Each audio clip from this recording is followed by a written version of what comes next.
Good evening and welcome to the Douglas County Democratic Party's forum with candidates for County Commission. I am Pat Willer, Vice Chair of the Douglas County Dems and your moderator for this evening's discussion. Our co-coordinator for this event is Noreen Spears, who is our Communications Director and the provider of technical support. This election season, we're offering a number of conversations with candidates, using Zoom as our venue, as we can't be together, to make sure that voters and candidates can still connect. This is our first candidate forum. We've done some single person question and answer, but this is our first forum, so bear with us. But I also want you to know that we have a number of these events scheduled so that we can meet all of the Democratic candidates who will be running for office in the primaries, and particularly focusing on those in which we have contested elections. It's really important that we all as voters get to know these candidates. They have been scheduled for Tuesday evenings, and we have another one coming up next Tuesday with the district attorney candidates, the sheriff candidates the week after that, and following that will be candidates for District 10 state representative and the county treasurer and register of deeds. Early voting starts July 16th, so we are squeezing them in, and this is like a short course for all of us as voters. We appreciate the opportunity. A couple of things to note tonight. Because of the number of attendees, it's not possible to field questions from individuals live during the event. But please note that the chat function is on. If you have technical issues with connecting or want to share a comment, that's fine. We won't be able to address them live, but all of that will be captured and all of that material will be sent to our candidates afterwards. So our candidates will receive your comments, and both those that came in before the event and during, and they will know indeed what's on your mind and what your concerns are. Let's also not forget the importance of voting, and particularly early voting by mail. If you wish to request an advance ballot or mail-in voting and haven't done so, you still can. The easiest way is to go to ksvotes.org to request a ballot. If you have problems, send us an email through our website and we'll help you with it.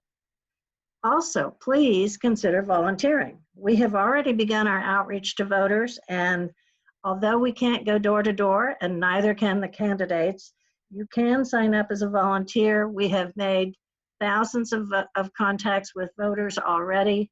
We are working very hard to expand the base of people who will be voting for Democratic candidates in the primary and in the general. So please consider voting. It's fun. Volunteering. But now we turn to tonight, and that is to our county commission candidates. A little background on this. There are 3 districts in the county, and each district elects a commissioner. This year we are electing commissioners in District 2 and District 3. District 1 will hold an election in 2022. We have with us tonight 3 candidates for District 2 and 2 candidates for District 3. And you will meet them soon and hear a lot from them tonight. Please note that each of us as voters can only vote for one candidate and only in our specific district. So where I live determines who I will be voting for in July when early voting begins, or in August. Here is a brief description of the locations of the districts. If you don't know what your district is, you can also check it on the new Election Hub, which is located online on the Douglas County Elections Office website, and it's a fabulous new tool. District 2, it is the eastern part of Douglas County, primarily east of Iowa Street and Highway 59, and including parts of Lawrence. District 3 is the western half of Douglas County, including west and southwest parts of Lawrence, as well as parts of the county further west. District 1, which is the position that we are not electing, is the center of Lawrence. So no election there this year. That will be 2022. So now you know And you'll also note that, so we have District 2 and District 3, and I will try to identify them as I go forward with candidates tonight. So I might not mention them every time, but you'll get used to it, and so will I. So in District 2, we have Shannon Reed, and we have Sarah Taliaferro, and we have Nancy Thelman. In that was District 2. In District 3, we have Karen Willie and Shannon Portillo. Okay, fabulous. And we are now going to start with your opening remarks. You'll hear less of me and more from the candidates, and that's a good thing. So we are going to begin with Karen Willie, District 3. Each of the candidates has some opening remarks to share with you. Hi everybody, good evening, and thank you for watching. I am Karen Willie, and I am honored to run for a seat on the Douglas County Commission for District 3, which is Western Douglas County. So I've spent the last 4 years serving as a planning commissioner on the Lawrence Douglas County Planning Commission, a year as chair and a year as vice chair. We do the heavy lifting for land use decisions for the county and the city commissions both. So I've had a lot of experience with public engagement and building consensus across different points of view. We do a lot of pretty serious policy work on that board, even as volunteers. I've also served 7 years with my local volunteer fire department as a firefighter. So I go to structure fires, car fires, grass fires, helicopter landings, fun things like that.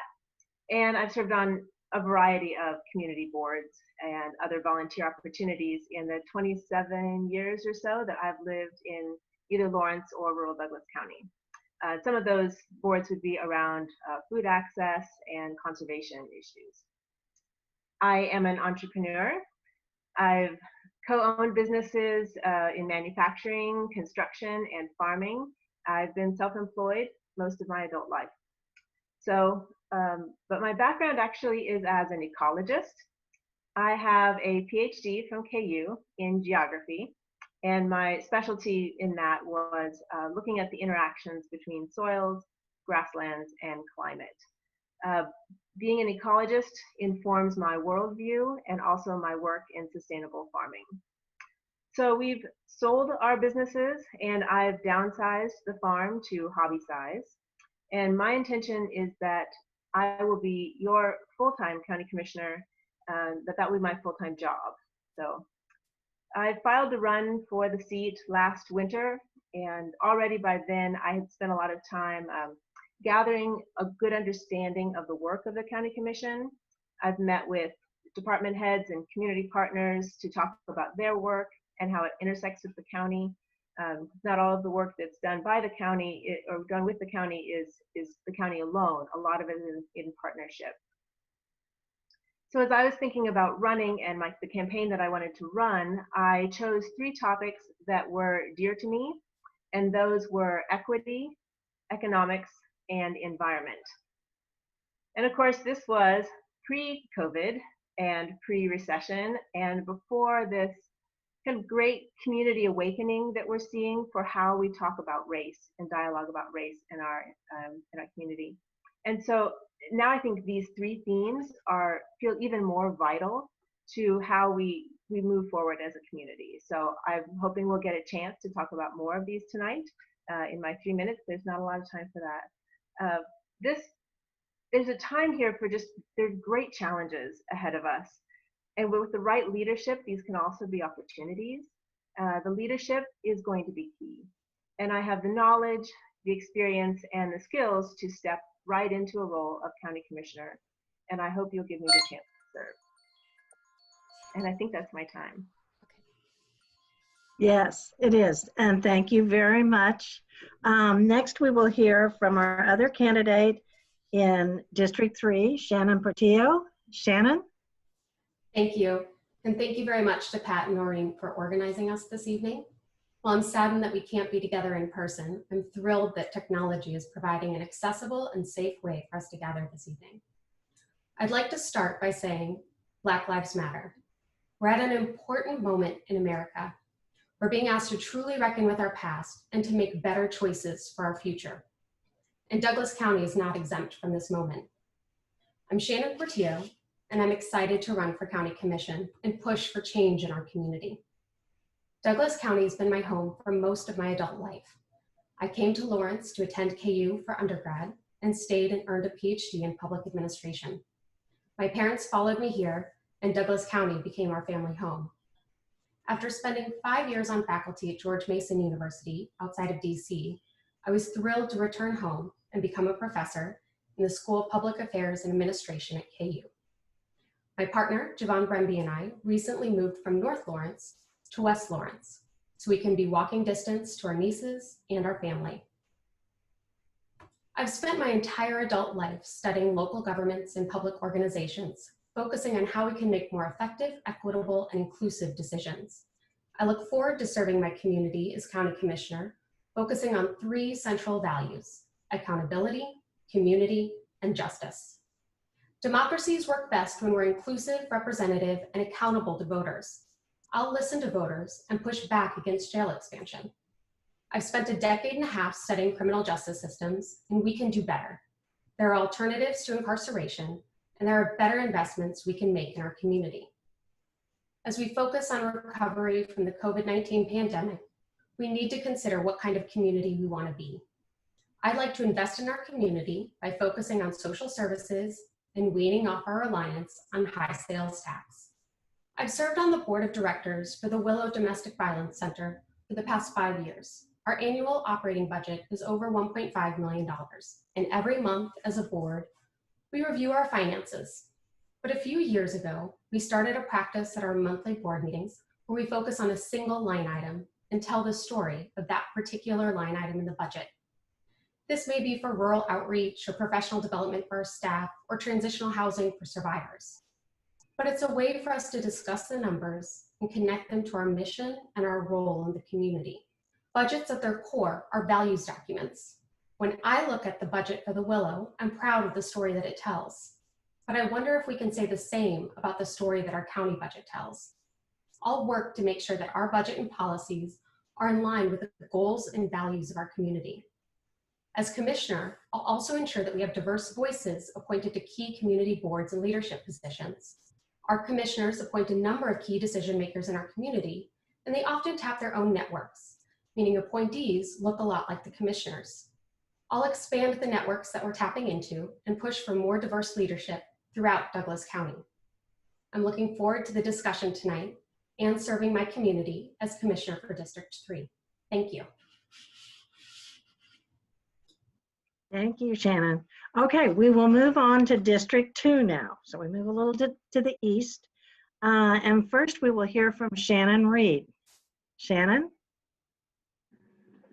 Hi, everybody. Thank you for joining us tonight. And thank you, Pat and Noreen, for organizing this forum event online. I'm really excited for how accessible the format is for Douglas County residents who want to engage in our local politics. I also want to begin this introduction of myself by stating unequivocally that Black Lives Matter. I stand in absolute solidarity with all those who are doing the work to revolutionize systems right before our eyes during this distinct moment in time. I am truly inspired by the movement's momentum, and I am committed to utilizing my privilege to uplift the voices of Black, Indigenous, people of color whose lives we must focus on protecting. I'm Shannon Reed, your District 2 candidate for change.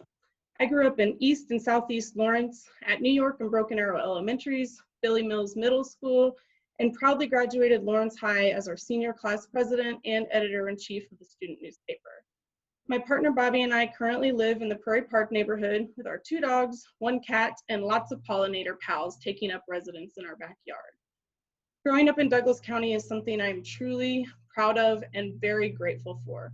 This community raised me with compassionate care, which ingrained in me how serious my social responsibility is for supporting the needs of folks who are struggling and for helping empower people to build the lives they want to lead. My career in nonprofits began as a local teen volunteer here, serving food at the Link Kitchen downtown and offering peer education through Douglas County AIDS Project. I went on to work for an equity-focused summer camp in upstate New York, which changed my life in a number of ways. then served 2 times as an AmeriCorps member, both in New York City and back here at United Way of Douglas County. Since 2013, I've been directing the court advocacy program at the Willow Domestic Violence Center, where I've gained immense insight into the particular barriers and injustices faced by so many who are involved in the local legal system. In addition to my career in advocacy, my partner Bobby and I actively engage in community organizing efforts that are focused on racial justice, queer and trans rights, mutual aid, and building sanctuary for all people who live here. I intend to become your county commissioner so that I can do more to serve this community that raised me to live by my values. I will bring justice to the forefront of all decision-making that is done on behalf of our community members. I will center the right to safety that everyone deserves, beginning with the most vulnerable populations among us. And I will work to change what is actively not working toward taking better care of our whole community. My commitment to you is that I will listen to what you tell me are the most crucial issues for us to tackle, beginning with a refusal to expand our county jail. That demand has been loud and clear for several years now in Douglas County, and I plan to bring your voices to the decision makers table with me after I'm elected as your commissioner.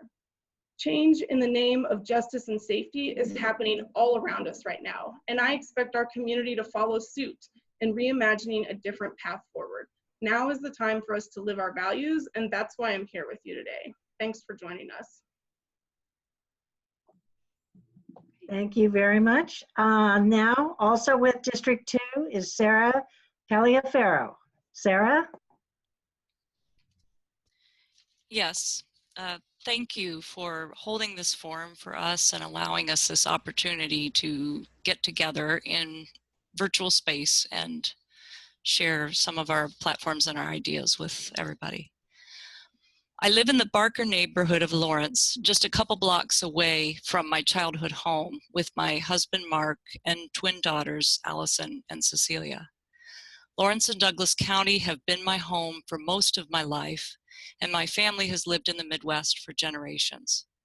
I'm proud to continue my family legacy of service to the people in the place I'm so deeply connected to. I bring to the County Commission my background in science and research, my training as an educator, and my abilities as a problem solver. I hold a strong belief in transparency and full representation in government, and in earning and keeping voters' trust in their elected officials.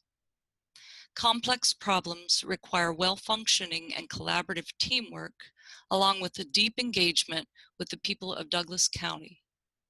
I want to empower citizens to be a part of the deliberative process and then to honor that deliberation in my decisions. I've been working on affordable housing and homelessness issues for over 25 years, and that in turn has spurred a deeper understanding of community mental health needs. For decades, I have been connected to a network of organizations focused on environmental and sustainability issues. And I have extensive experience facilitating and moderating community conversations, often around such difficult conversations as providing emergency shelter needs within the context of a neighborhood. In 2020, we are living in a time of great unknowns and few assurances. The people of Douglas County are facing multiple crises that include growing needs for mental health support, greater instability of families and children, and economic hardship. We must ensure that the Commission decisions do not place greater economic burdens on families at a time when they can least bear it. And we must also ensure that people have safe and accessible places to live, food to eat, and adequate health care.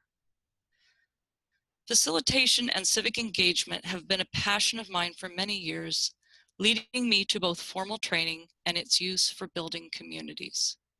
I'm ready to serve Douglas County by listening and working with all to build a more just and unified community. Thank you.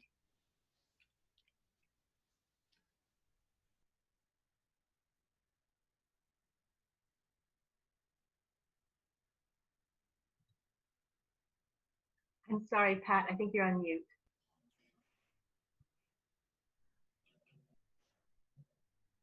Aha, sorry about that. All right. Also then for District 2, Nancy Thelman. Nancy? Hi, I'm Nancy Thelman, Commissioner for the 2nd District. My first term started nearly 12 years ago with the Great Recession. Since then, I've helped set 11 county budgets through economic recession, in a booming economy, and now sadly back to recession again. Through it all, we've had excellent bond ratings, cash reserves, clean audits, high employee retention, and a budget that reflects huge commitment to health and human services. In fact, it's now the 2nd highest funded category of the total county budget. We are known locally, statewide, and nationally as a catalyst for change, especially across whole systems like behavioral health and criminal justice. This is collaborative work of many people, of course, but I have played my part and sometimes in the lead. In this new COVID-19 world we're in, Douglas County is faced with real economic challenges. We don't know how bad it's going to be yet, but thanks to great collaboration and substantial investment, the county now has powerful resources to call upon that it didn't exist 12 years ago, like Peasley Tech for countywide workforce training and the BTBC Bioscience Incubator performing beyond all expectations, and a small business program that I initiated called eCommunities, specifically to serve Baldwin City, Eudora, and Lecompton. From entry-level jobs to high tech, Douglas County is nimble now and more aligned with 21st century employment. I'm on the board of each of these organizations, and I've also been asked to serve on the economic recovery team for the long-term COVID-19 response. I've lived in rural Douglas County for 20 years on our small but mighty farm, gaining hard-won relationships across the ag community, friendships that are cherished in their own right, but are imperative for our effort to mitigate climate change by the way we treat our soil. I'm working hard to bring that concept home to our conservation district now. Through my initiative, the Sustainable and the Heritage Conservation Council were founded and are now considered model programs for the state. I'm now leading the effort to establish an open space plan for Douglas County, which is critical for future generations. I initiated the creation of resources for farmers' mental health and suicide prevention, and I am the lead commissioner in the county's behavioral health work, including the Behavioral Health Campus, which is now finally under construction. Each of these initiatives has a lens on social equity, but I commit to refocusing that lens specifically on racial equity, working with GARE, the Government Alliance on Racial Equity. We will improve our practices and policies to reflect a racially just and equitable county government because Black lives matter. I try to earn the confidence of Douglas County citizens every day through the work I do, not on any single one issue, but on many. This is my full-time job, and I'll continue to do my best to earn your confidence and your vote. And I look forward to making that case this evening. Thank you. Thank you, Nancy.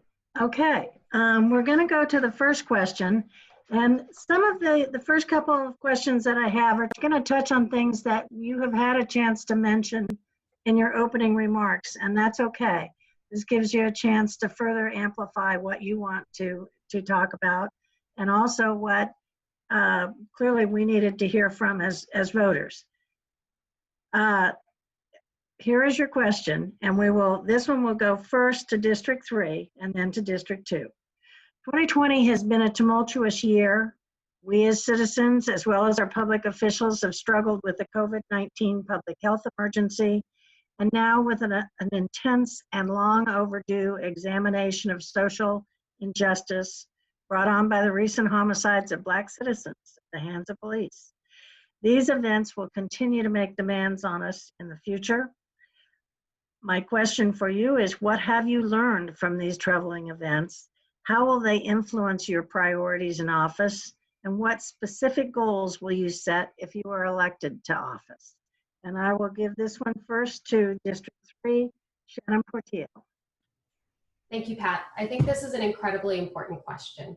We're seeing a number of folks active in the streets right now calling for social justice and calling for radical change in the way that we govern at the local level, both in cities, and how we think about criminal justice in our counties, our states, and throughout the country.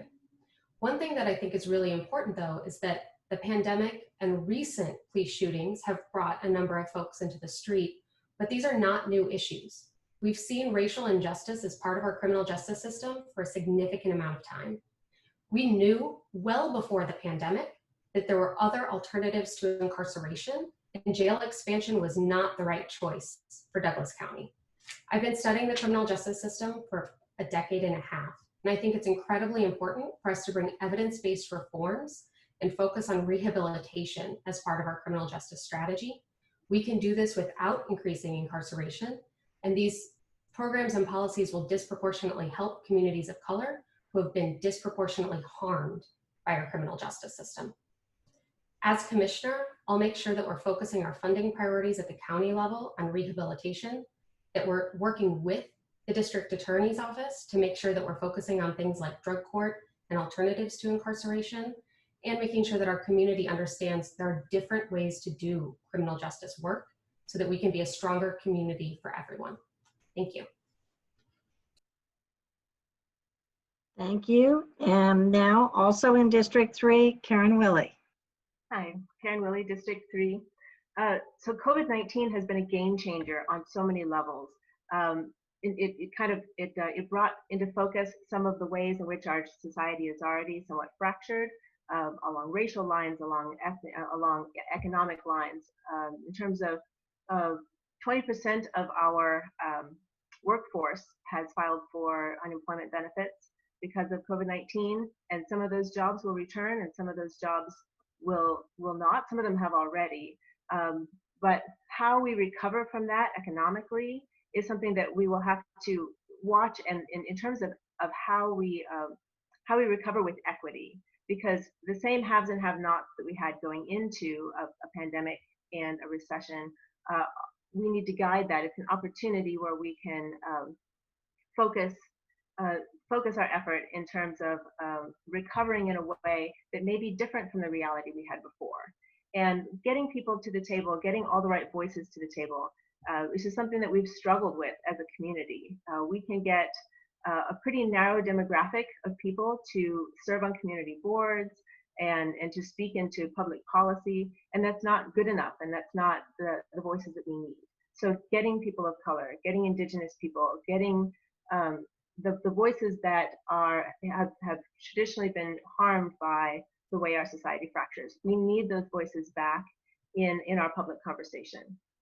Another thing we've learned with COVID-19 is how the collaborative work that the county has engaged in has helped us have the framework to respond well in a health crisis. Douglas County is way far and beyond where most counties are, even in Kansas and nationally, in terms of the course of the disease. Some of that has to have been good planning. Some of it has been people willing to pull together and make those choices.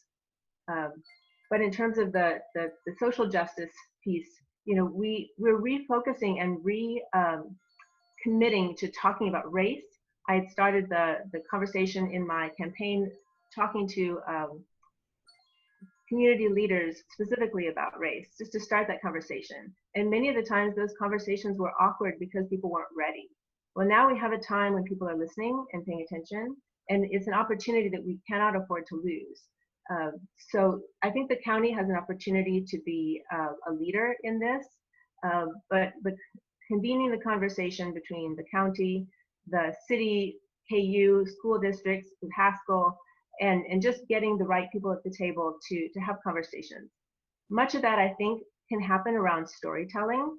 I think the more time we spend with each other, listening to each other across different life experiences, the more we will gain from each other and move forward together. We will need collaboration. We will need to be able to make policy together, and we need the right voices in that conversation. And traditionally, those voices have been silenced or not heard.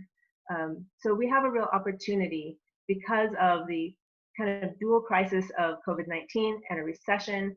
And then on top of that, this conversation, which is so long overdue, about the Black Lives Matter, about how we ask for and receive oversight for policing in our nation, we just need to have transparency in our community, and this is a great time to be following through those opportunities and listening to people.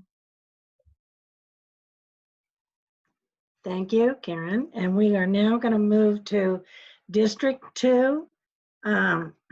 And Sarah, you are up first. Thank you. It's kind of hard to know how to center myself in this conversation because it's so all-encompassing and it's so critically important. So maybe I can start by backing up and saying that I grew up in a household where my parents were anti-racist. They were actively, we had, my mother taught at Central Junior High, and the principal decided that she was going to teach an all-black boys chef class. And in that class were children who had been suspended from school, had lived in poverty, and one of the times that one of these boys got sent to the principal's office, he locked the door because he was afraid. My mother mentored these boys and listened to their stories and learned what mattered to them, and had them all over at our home, teaching them, you know, how to cook and how to be. They adored her, and we were always integrated in our community. She also mentored some students from Haskell. So it was with a little shock when all of these different Black lives were taken by police or by their neighbors. And by the time Ferguson hit, I had to admit to myself that just because I was raised by anti-racist parents didn't mean that I was anti-racist, that I'd grown up in a society that was completely dominated by ideas of white supremacy, essentially. So I have been for years understanding and believing that Black Lives Matter. And I have been for years trying to find the solutions to social injustice problems, which at the core of them are also racial injustice. In 2018, the Lawrence Douglas County Health Department put out a report, Healthier Together, an equity report.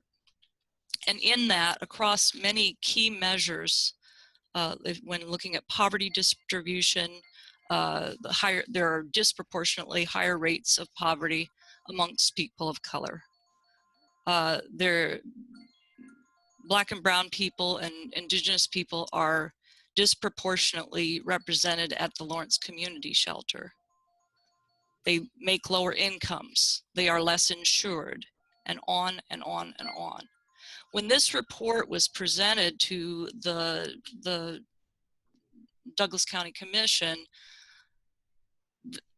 folks expressed dismay and even shock that this was the case. But I didn't actually come as a surprise to me, given the scope of the need and just being so tied into the community. Now, different communities, such as Los Angeles, now we're not Los Angeles, we're a small Midwestern town, but a city that feels like a town, actually. But their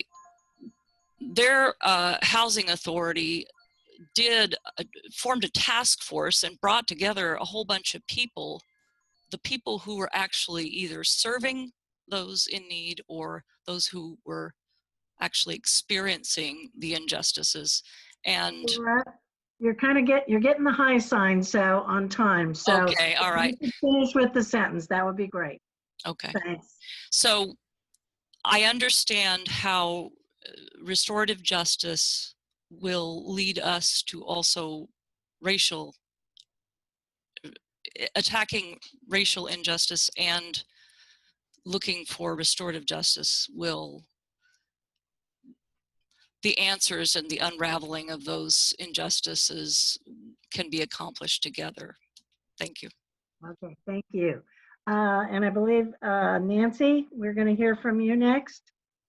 Nancy Thelman in District 2. Thank you. Well, that's a huge question, and so important for this moment that we're in, which is just a moment that has been heartbreaking and inspiring at the same time.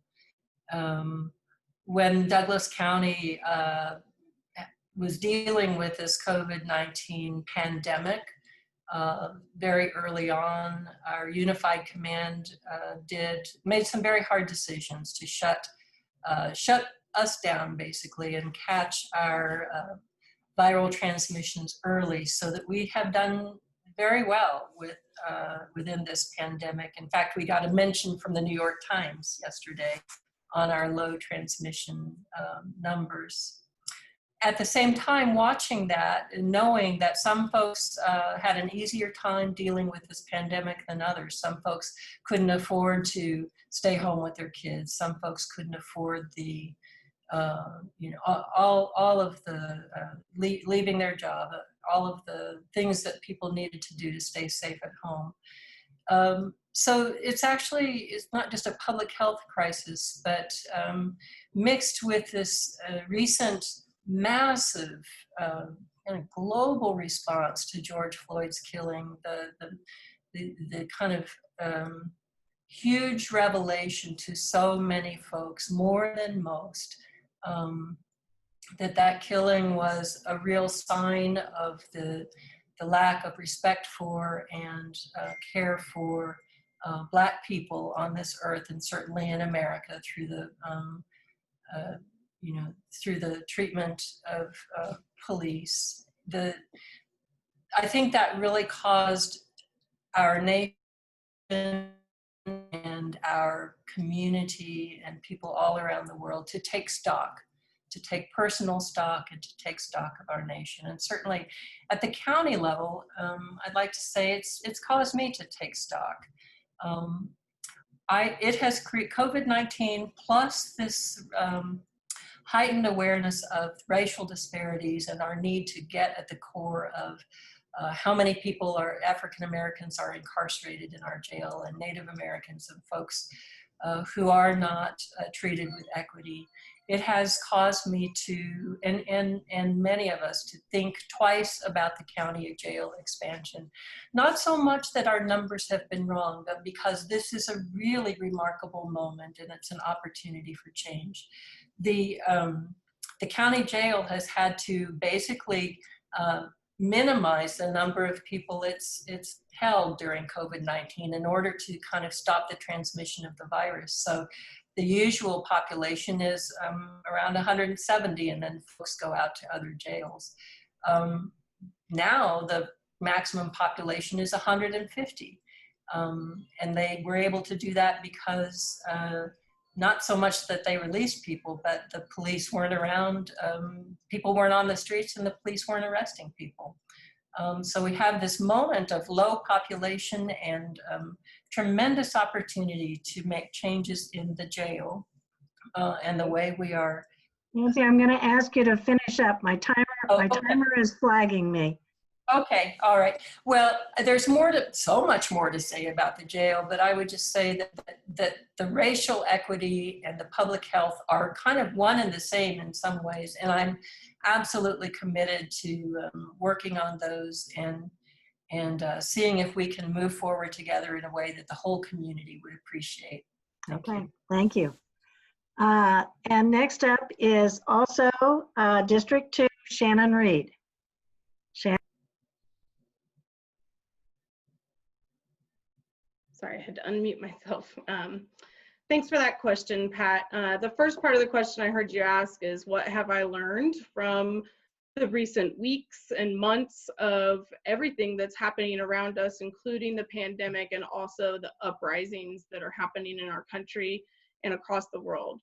And I think the number one thing that I've learned is that revolution is possible, that uprising works, and that people taking to the streets and insisting that their voices be heard is effective. And we're seeing the results of that. In a matter of days, other communities across the country started changing their laws and redistributing their funding in ways that will significantly increase safety and justice for their communities and significantly reduce the harm. And that's what I'm interested in Douglas County doing.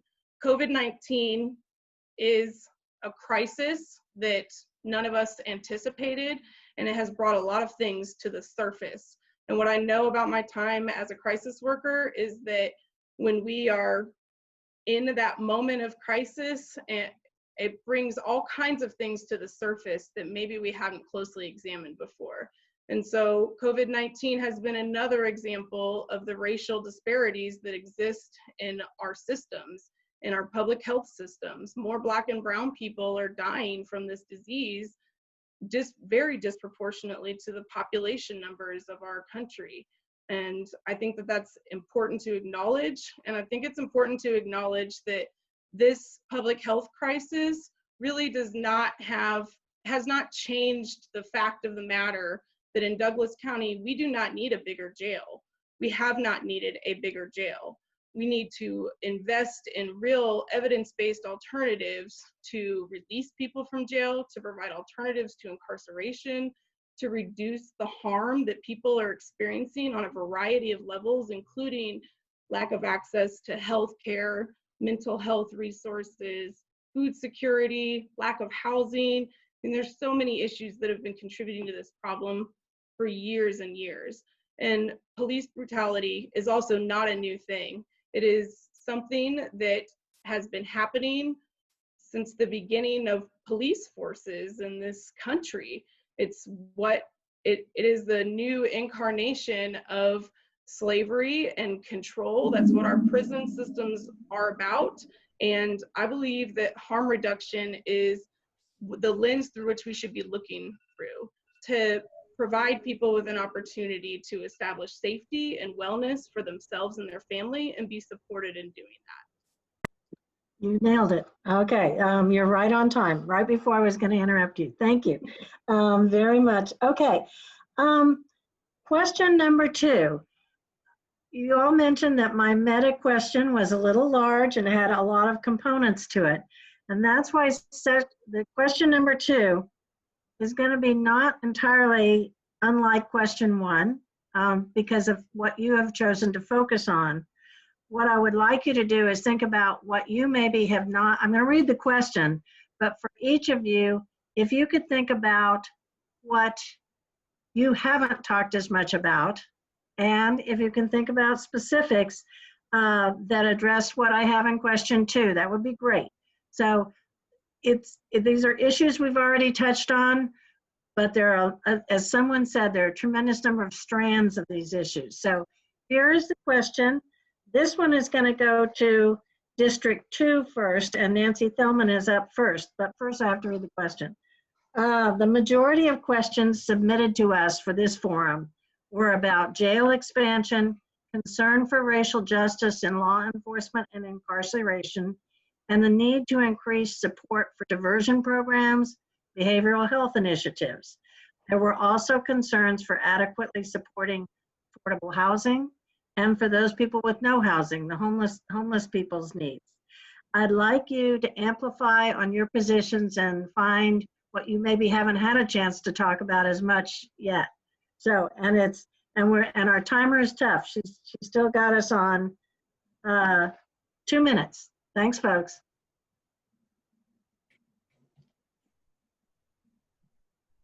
Hi, am I on? Okay, thank you. Well, that's such an important question. So the jail expansion is what most people are thinking about right now. It is kind of the biggest single issue, although the county commission is not a single issue job. But I wanna make sure that folks understand that the Douglas County Jail does have substantial alternatives to incarceration and diversion programs and a super successful reentry program. So in the last few years, well over 1,000 people since 2015 have been gotten out of jail onto diversions and pretrial release and special courts and programs that the county has set up just in the last few years. Those folks would have been in jail, but they were not because of those alternatives and diversions. And we do have special courts, behavioral health court and drug court. With the district attorney and with the judges and with the every member of the criminal justice system, and we have pushed and pushed and pushed to try and have more of these folks out of jail rather than in. We do know that there are areas that need to be addressed, but one of them is not more rehabilitation programs inside the jail. I hear people say that we don't have great programs there, but our re-entry program is considered one of the best in the nation. We have 10 licensed professionals working with those people in the jail, and the recidivism rate is well down because of that work. So we'll continue. I know my time is almost up, but the jail topic deserves so much time and so much attention, and there's so many points of misunderstanding or misinformation that really need to be clarified, because the work of the Douglas County Commission has been about trying to get folks out of that jail, trying to work with the criminal justice system, and calling attention to the need for accelerated work and more intense work among our criminal justice partners, particularly the Lawrence Police Department, who are the primary users of the Douglas County Jail, particularly the prosecutors, particularly the courts, particularly the municipal court, and even our state legislators need to work on statutes that would help us get people out of jail. Thank you. And I think that our timer has been turned up a little louder, so that's a good thing for all of us. And so next up, Nancy, thank you. And on to Shannon, still in District 2. Shannon, your turn. So I think that there are a lot of things that we can reimagine about our community.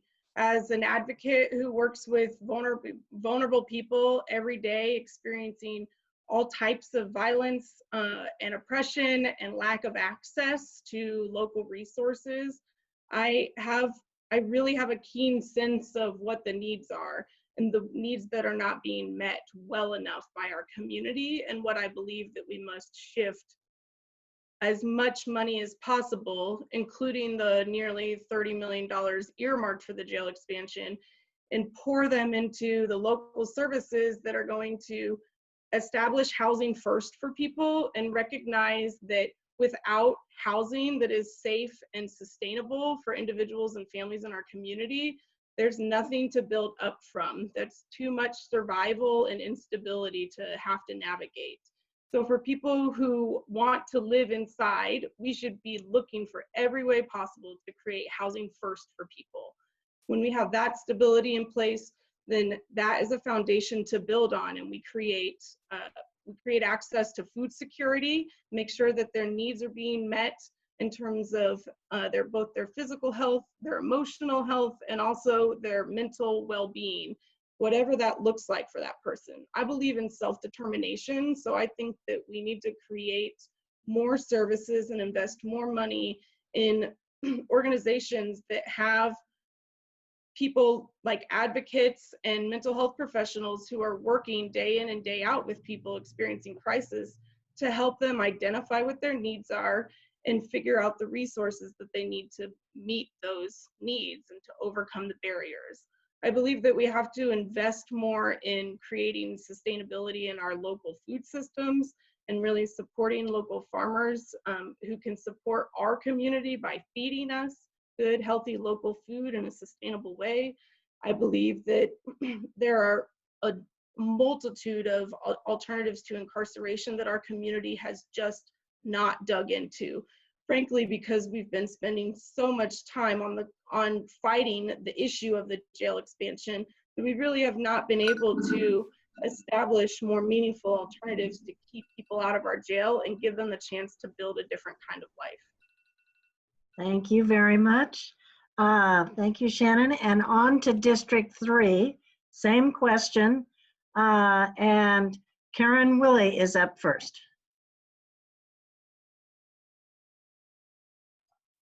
Hi. So yes, I'd like to talk more about the jail and the opportunities that are kind of arising under the crisis that COVID-19 and what we've learned from that have given us. So as we know that the use of the county jail has decreased here during COVID-19, mostly because we were able to get a few people out of jail that early or on furlough, but mostly because people were off the streets and there was just fewer bookings going on at that time, and law enforcement was trying very hard not to put people into the jail. However, because of COVID-19 and trying to maintain a safe environment, which that's one of the things that keeps me up at night is the idea of the pandemic hitting some of our group living environments, the jail, the shelter, our homeless population, those sorts of things. And the opportunity here is that we're at such a crisis point of trying to keep people have a safe distance because of the disease, and having actually less space than we had before in the jail, that it's actually throwing it back to the powers that be in the Criminal Justice Coordinating Council, the judges, the DA, the City of Lawrence, all the players in our justice system, to say we need creative solutions now. We don't have time to wait. Whether we had a new jail in the future or not, we don't have it. We don't have that opportunity. So this is the time, kind of the crisis, the crunch, that's going to make us look for those really difficult solutions. We've already hit the low-hanging fruit, the drug court, the behavioral health court, diversions. We have a lot of those programs in place, and they're good and they work, and they really affect people's lives and keep them from having to come back into the jail. But they're not going to solve those kinds of programs are not going to solve the overcrowding issue. When I look at the bookings are significantly down over the last 4 years, but the days that people stay in the jail are up. I think we're just not processing cases fast enough, so that the backlog is there, and that backlog is going to get worse in the short term because of the courts being closed for the time that they were. Gosh, I had more to Thank you. say. Thank you. Thank you. I made a mistake and I missed Sarah's name. So we are going to zoom back to District 2, and Sarah is going to speak, and then we'll come back to District 3 again, and then Shannon, it will be your turn. Sorry about that, Sarah. That's fine. It's a lot of sorting. I think that we need to have a complete reset on this. There's a community conversation that we never had. This whole jail issue came up and became part of the community dialogue when we were deciding whether or not to vote for Prop 1 and to fund a jail expansion and mental health. I think there have been all kinds of missed opportunities along the way to learn from people who had perspectives different than the ones that were being held by our leaders. And I say that with respect. I also know that we do indeed have an amazing reentry program. And the first draft, the much more expensive jail expansion project, had a roughly $2.2 million wing that was for reentry programs and other programming, if I'm understanding correctly. This is why we need a conversation, so we can all have a shared understanding. My understanding now is that reentry program had been taken out of the newest iteration of the jail. There's so many conversations. That may not be true, but we aren't having the right conversations about this. I did fully support the sales tax initiative for community mental health services. I did so because my long-term work advocating on homelessness and affordable housing issues that we currently, my feeling is that we currently prioritize how we fund and build out services in an order that is in opposition to what our community needs from us. We should have been investing local dollars in housing first, as Shannon has pointed out. We should have expanded transitional housing options until our community needs are met. We should have built permanent supportive housing for folks living with severe and persistent mental illness first. And we should have invested expanded supportive mental health services throughout the county first. Communities such as Spokane, Washington did comprehensive studies of the community needs and of their entire criminal justice system, regardless of whose jurisdiction the various parts fell under. By gathering this critical data and gaining insights into the nature and scope of community needs and problems, they were then able to turn the tide on the increasing numbers of the jail. This in turn made for a healthier and safer community while also lowering the number of inmates. Spokane, Washington was able to avoid building a bigger jail. This should have been the story we could lift up now in Douglas County in our time of crisis, when we need ever more services and supports. The problems and the gaps throughout the systems must be identified, realized, and have time to materialize results. Some of the programs that you're talking about have been in place, the diversion programs and whatnot, have been in place for a year or two. And I'm not certain that they've fully expanded beyond pilot project status. But again, that's a community conversation we all should be part of. I will continue to vote no for jail expansion because I believe that investments in our communities will render that unnecessary. Thank you. Thank you, Sarah. And now Shannon Portilla in District 3. Thank you. I want to start by saying something a bit controversial. I agree with Nancy on some aspects of this. We don't need more programs within our jail. We actually need more preventative programs and community programs outside of our jail. There are alternatives to incarceration, and there are programs that can keep folks out of jail in the first place. I want to reiterate, this isn't actually about the pandemic that we're going through. There were alternatives well before this. We shouldn't have voted to expand the jail before the pandemic began. The very first drug court in the United States was in Miami-Dade County in 1989.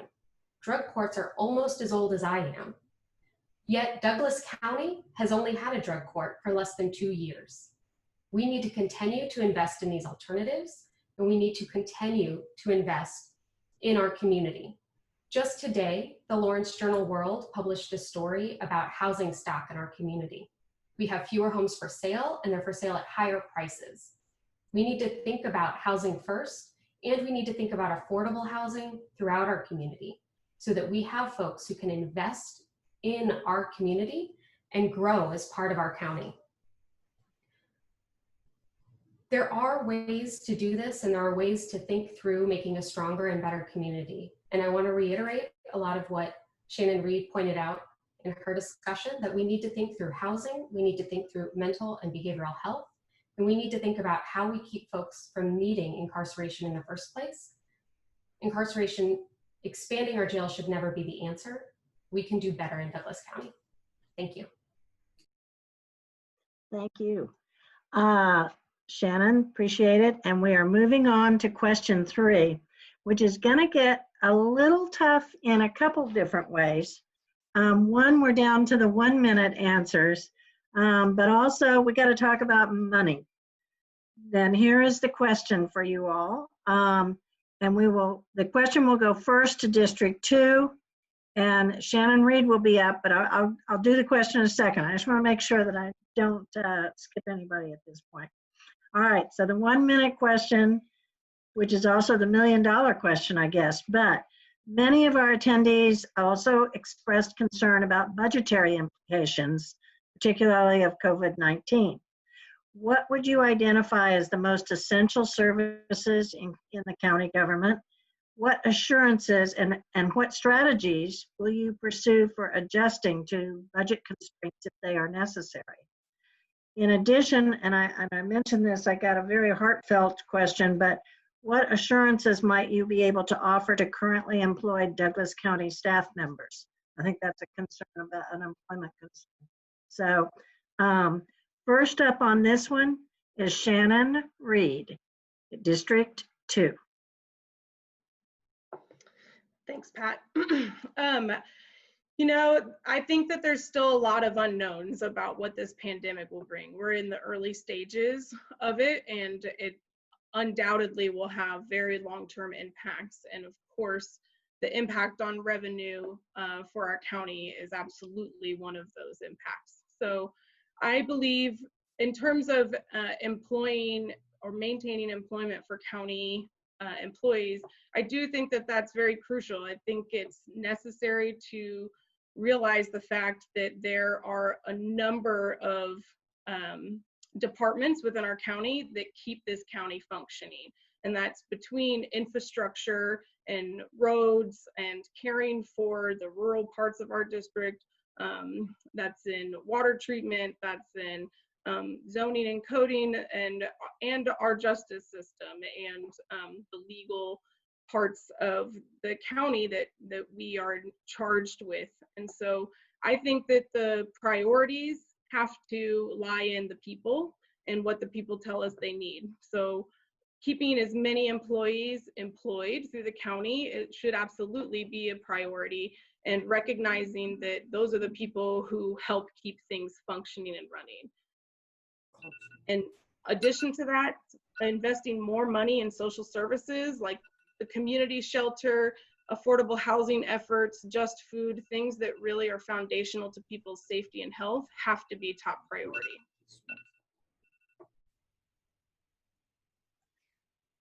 Thank you, Shannon. And now we're going to move to Sarah, also in District 2, to respond to the financial issues.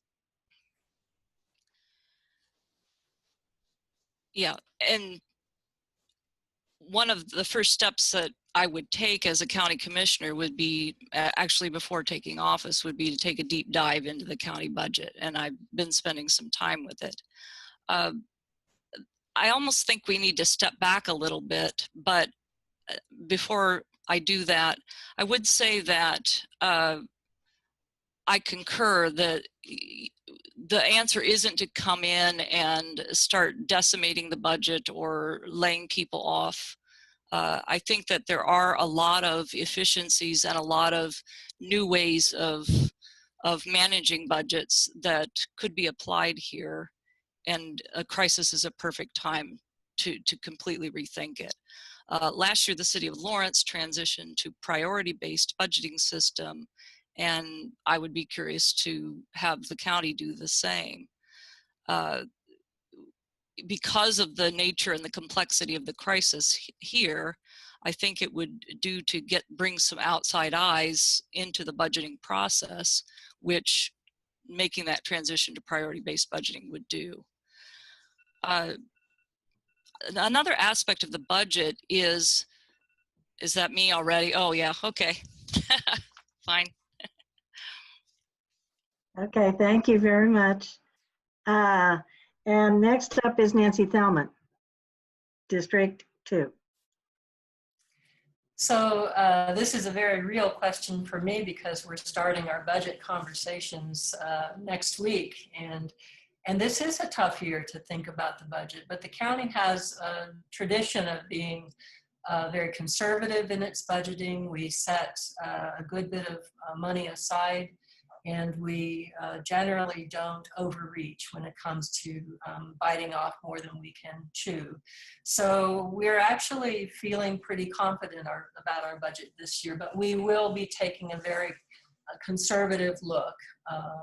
There is no conversation about laying off employees. In fact, that's one of our highest priorities, is to keep our employees in their jobs and keep their benefits strong. So that to my knowledge, is not on the table. I think that we have some reserves, especially as the jail expansion question is less in front of us now. We have a pocket of money there that we can use in emergencies, and we also have substantial funds in our CIP budget that can help us through a crunch. We'll be receiving money from the state to help, particularly with our COVID response, tens of millions of dollars. So some of that money will help ease the pain of this particular moment. But I expect our budget this coming year, we depend on property taxes more than sales tax. And so our property tax actually there were not very many deficiencies in property tax payments, surprisingly. People have done well. So we don't see a huge change in our property tax revenue at this point. But it's going to be a complicated year, and we're going to take a long, hard look at the budget. And we have a good, long tradition of a solid budget and good bond ratings and taking good care of our employees. I expect that'll be the same this year. Thank you very much. And I know there must be at least one county employee that's very glad that you answered that question. We are now going to move to District 3, Shannon Portillo. Thank you, Pat. I think this is a really important question. And again, I'm going to cite our local news source. The Lawrence Journal World was just talking today about over $20 million of federal funding that's coming through the state to the county. I think an important part of the next commission's role is going to be how do we serve as good stewards of COVID-19 recovery funds. And I think that a way to do that is to really listen to the constituents and the community and the values and the goals of what our voters want. Again, going to the employment question, as Nancy mentioned, property taxes are a big part of our budget, and the property appraisals are still quite high. So I think that as we think through our budget, we're not in the crisis panic mode of needing to slash the county budget. We're in a position of needing to be really good stewards of recovery money and making sure that we're prioritizing the goals and the values of our voters and our community. And I think it's important to focus on food security, affordable housing, and making sure we have the social services to ensure that all of our community members can recover from this pandemic. Thank you. Thank you very much, Shannon. Karen Willie will finish up with this question for District 3. Karen? Yes, so the $21 to $24 million of COVID recovery money that's coming to the county is kind of by statute supposed to be spent before any of us would actually be in office to have a say over it. I do think it should go to strengthen businesses and social services that are needed right here, right now because of COVID. But for our budget, the one that we would get to weigh in on, even though sales or property tax is not especially hit now, I think that's something that will come later. So I would say that people and space are the two most expensive things for any entity. And because we have such a high unemployment now, I think we are obligated to hold on to our people in this for the near term. But space is another issue altogether. And because we've learned to work from home and that it has a better life-work balance, I think we've got real opportunities to to use our space better. We had plans on the books to pay for at the county a large remodel and moving around some spaces because they felt like they were too tight with what they had. It's possible that now that might end up being off the table as we rethink how to wisely use the space we have so that money can then go for people and programs as opposed to for space. Thank you very much, Karen. We'll now go to question number 4, which is again one of these 1-minute questions. But it's also a bit of a change of pace for us, change of topic. Thankfully, some of our attendees have not forgotten about the land we live on, and their questions reflect their concerns for our environment. Please share your perspective on land use planning and how you would balance protection of open spaces and our natural resources with urban expansion. First up on this one is Sarah Taliaferro in District 2.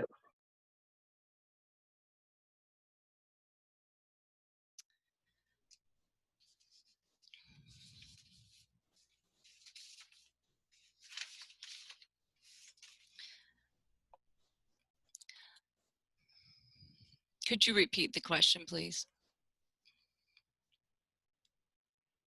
And you're muted, Pat. I'm sorry. Okay. Please share, the question was concern for the environment. Please share your perspective on land use planning and how you would balance protection of open spaces with our natural resources with urban expansion. Okay. That's an important question, and it has implications to a lot of things, including affordable housing, because if you make density changes and plans within city limits, then it's going to affect outside the city limits. I know that these are things that the county officials have been looking at and considering very carefully. I think the good news here is that the county has been very good stewards of land outside city limits, and I would like to see in more recent days there's been a lot of finger pointing, and it kind of seems as if the city and the county aren't working as well together as we need them to. So I have some concerns about that. But a lot of things, especially given the crises that we're dealing with, I think we can look for efficiencies and answers. For example, the state is looking at their noxious weed policies. We can look to cut down on herbicide use and get weed managers to also incorporate biological controls and possibly lower the costs and come up with different strategies for dealing with something that is an encroachment on agriculture. I think that's my time. Thank you very much. Next up will be Nancy Thelman. Nancy? So that's a great question. I'm grateful for it. I've done a lot of work on those issues. I was on the co-chair of the steering committee that wrote the Plan 2040, which has a significant focus on our rural lands, much more than the previous comprehensive plan. It helps to balance the growth, the expansion of city buildings into the countryside, and I think it creates that right balance, that tension between growing and saving those things that we want for our future. So open space is all about protecting farms and fields and pastures and streams and rivers and all the places that are as yet undeveloped that we'd like to identify carefully and plan for carefully, so that not all, but some of them can be saved for future parks and recreation and trail, but their value in growing our food, in helping mitigate climate change because of how we treat our soil. And the county is really working hard on that. I'm excited about our open space planning efforts, and I think they're tremendously important, maybe more than people realize. We have worked hard on our rural regulations and trying to keep that housing encroachment from coming out, but it's a huge issue, and thanks so much for asking the question. Thank you. Thank you very much. And with that, we will go to Shannon Reed.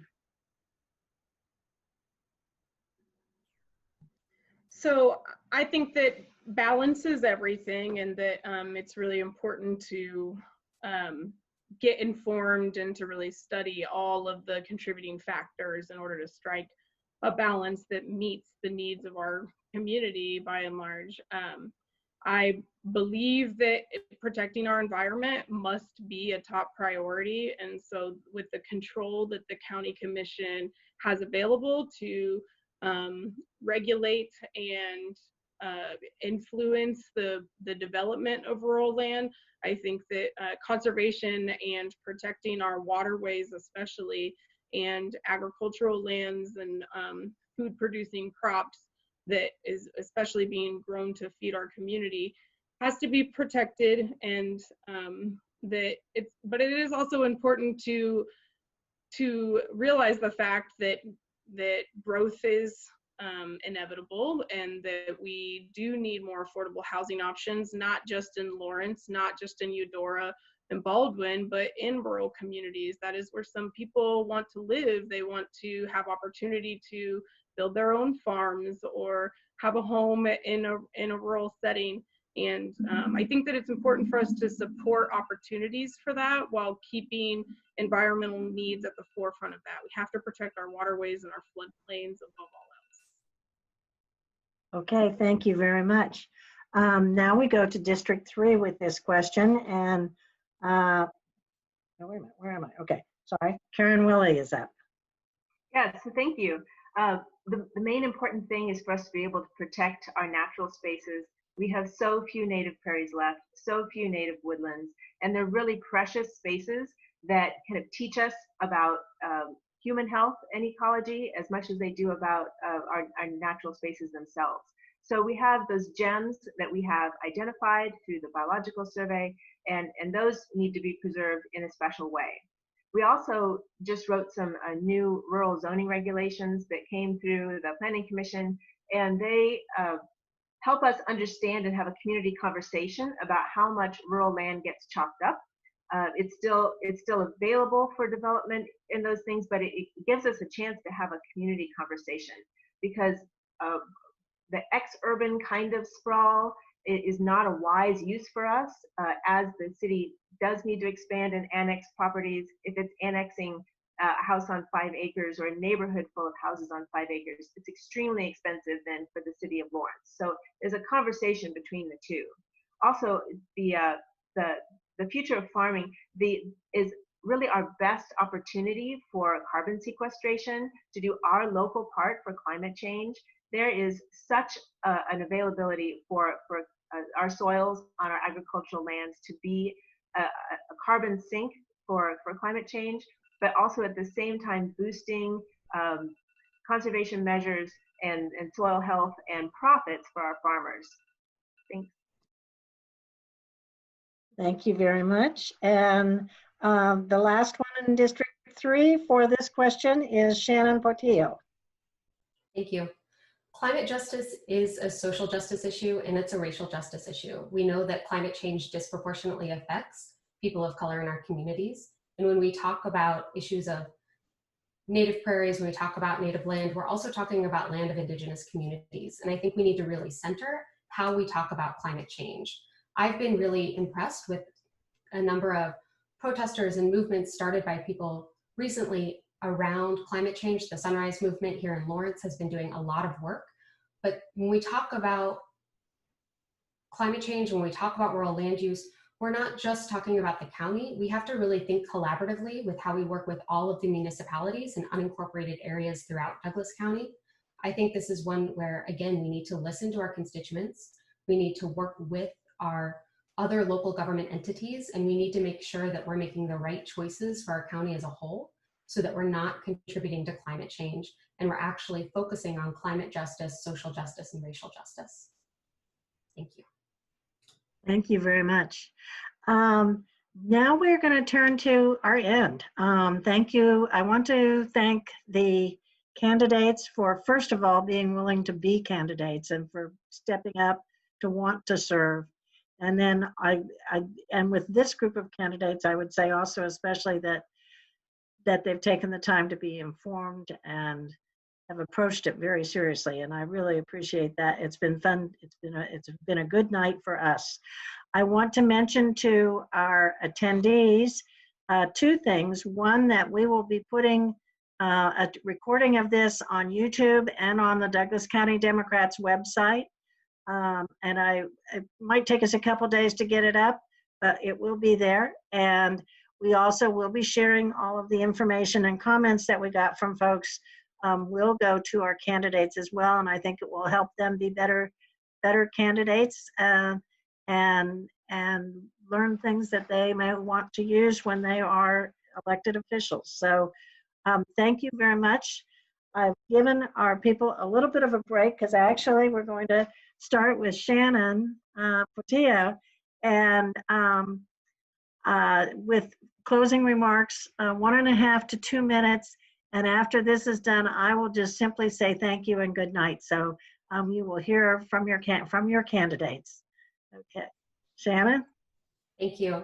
And thank you again, Pat and Noreen, for organizing this and keeping us running on time. I really appreciate it.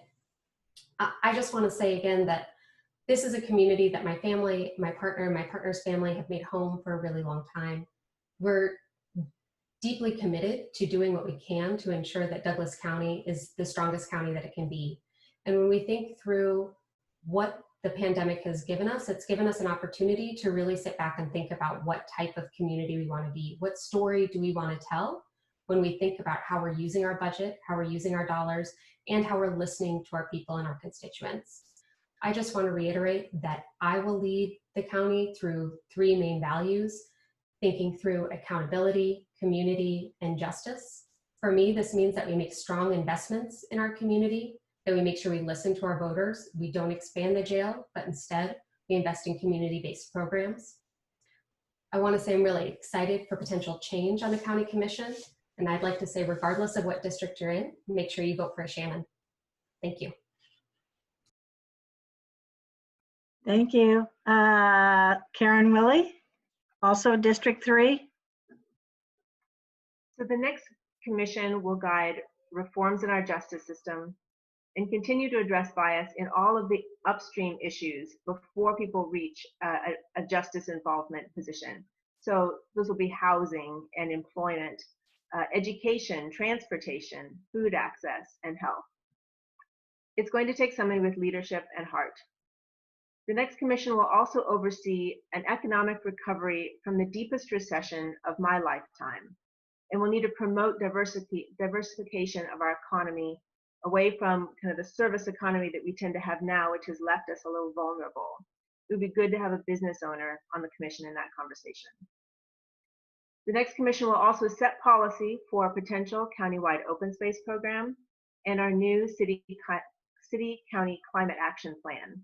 For that, it'd be nice to have an ecologist. And for the first time, starting in January, the county commission will also be in charge of running a volunteer fire department for half of the county.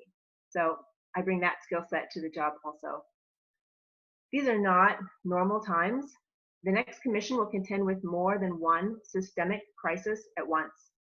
Those crises will be economic, social, and environmental.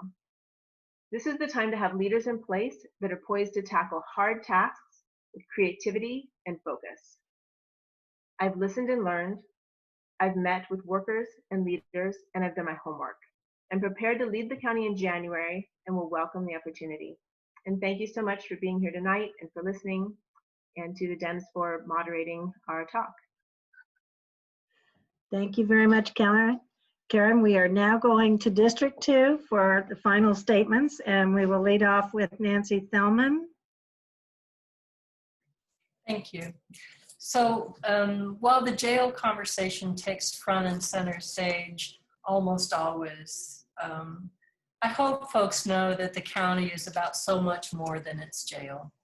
For me, it's been about our economy, our environment, about climate change and behavioral health and social services, about farming and food systems and preserving historic places and open spaces, providing excellent roads and bridges and core services that are equitable and accessible, and then figuring out how to fund them all as an economy ebbs and flows. Over 12 years, I have taken in a lot of opinions. I have listened and learned, and I have checked those opinions with facts. I'm not afraid to make hard and even unpopular decisions, but I am also able to change course when circumstances demand it. I believe that is the moment we're in with this county jail expansion.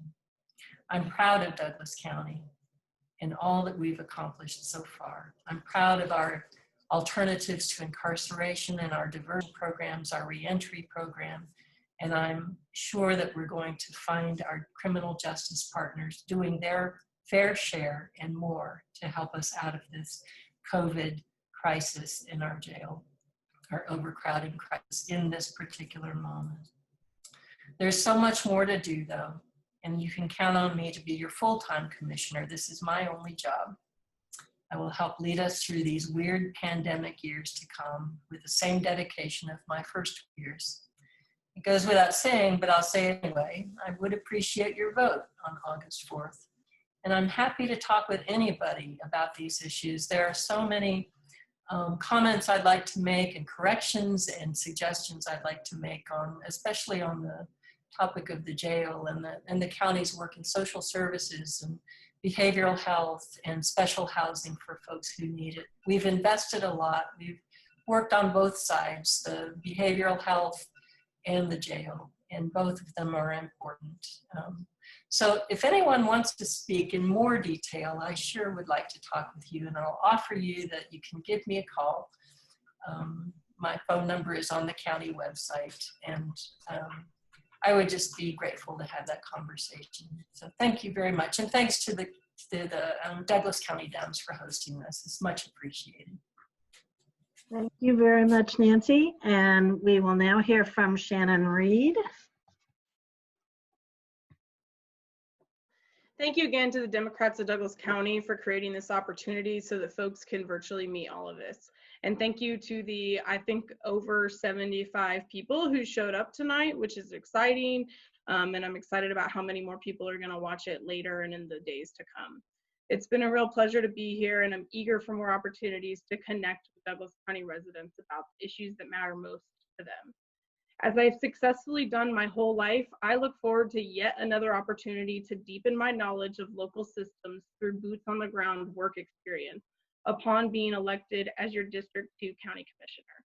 I intend to be a leader who actively listens, makes a point to amplify your voices in rooms with other decision makers, and who expects to answer to you with transparency and humility along the way. I want to help refocus our local government's capacity for creating a more positive impact on the lives of Douglas County residents. It is beyond time for us to pivot to a path focused on the collective well-being of our community.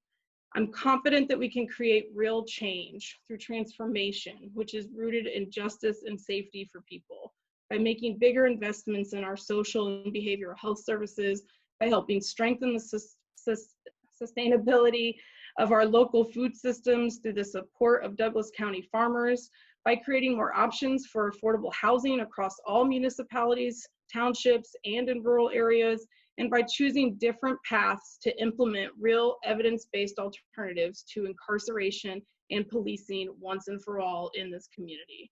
We need to refocus our priorities swiftly. It's beyond time, but I know that it is possible if we listen to the people, if we listen to what the people tell us they need from their elected officials. That's what I'm here for, fellow Douglas County friends, to be open-hearted and to listen to you.